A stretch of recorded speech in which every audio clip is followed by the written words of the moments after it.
আশা করবা সারা জীবন বাটপারি করছো, সংক্ষেপে করে তুমি জান্নাতে যাবার চাও, এত সোজা? এ কথা কন না, এত সোজা না। কিছুদিন আগে এক বাটপাড়া আমার হইস করে, হুজুর এমন কোন দোয়া হিয়া দেন, একটা দোয়া পড়লেই জানি জান্নাতে যাইয়া। এ কথা কোন এরকম শর্টকাট দোয়া আমরা নবী করে আইতে গেছে? এ কথা কোন শিখাইতে হয়ে গেছে? শিখাইছে? শর্টকাট রাস্তা শয়তানের রাস্তা, কথা কোন ঠিক কিনা? শর্টকাট রাস্তা শয়তানের রাস্তা। আমাদের ইসলামের মধ্যে এরকম শর্টকাট কোন রাস্তা আছে? জান্নাতে যাওয়া একদম সহজ রে বাবা, জান্নাতে যাওয়া একদম সহজ, একদম সহজ যদি মানতে পারি। না মানলে বড় কঠিন, বড় কঠিন রে বাবা। এ বাবা, যেই দায়িত্বের মধ্যে আছেন আপনি একজন বাবা, বাবার কর্তব্য পালন করুন, বাহানাবাজি চলবে না। আপনি একজন বড় ভাই, বড় ভাইয়ের দায়িত্ব পালন করুন, বাহানাবাজি চলবে না।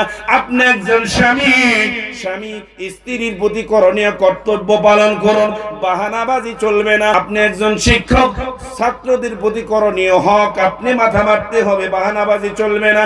এই কথা এই জন্য বলছি, আমার আল্লাহ কোরআনের মধ্যে অপর এক জায়গায় বলেন, ওয়াকালাল্লাযীনা কাফারু রব্বানা আরিনাল্লাযীনা আযাল্লানা মিনাল জিন্নি ওয়াল ইনস। কিয়ামতের মাঠে একদল কাফেরের দল আল্লাহর কাছে ফরিয়াদ করবে, রব্বানা, ও আমাদের রব, ও আমাদের পালনকর্তা, ও আল্লাহ, আরিনাল্লাযীনা আযাল্লানা, আল্লাহ আমাদেরকে যারা পথভ্রষ্ট করত, আল্লাহ আমাদের যারা নেতা ছিল, যাদের কথা মতো আমরা দুনিয়ার বুকে চলতাম, যাদেরকে আমরা সম্মান করতাম, যাদেরকে মানতাম, যাদের কথা মতো চলতাম, আল্লাহ ওই সমস্ত নেতাদেরকে, ওই সমস্ত গার্জিয়ানদেরকে আমাদের সম্মুখে হাজির করিয়ে দাও।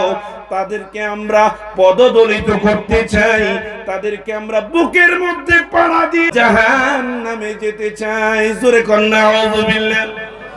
এই যে বললাম বাহানাবাজি চলবে না বাবা, দুনিয়ার জমিনে বাহানাবাজি চলবে না। আপনি যেই দায়িত্বে আছেন দায়িত্ব পালন করুন।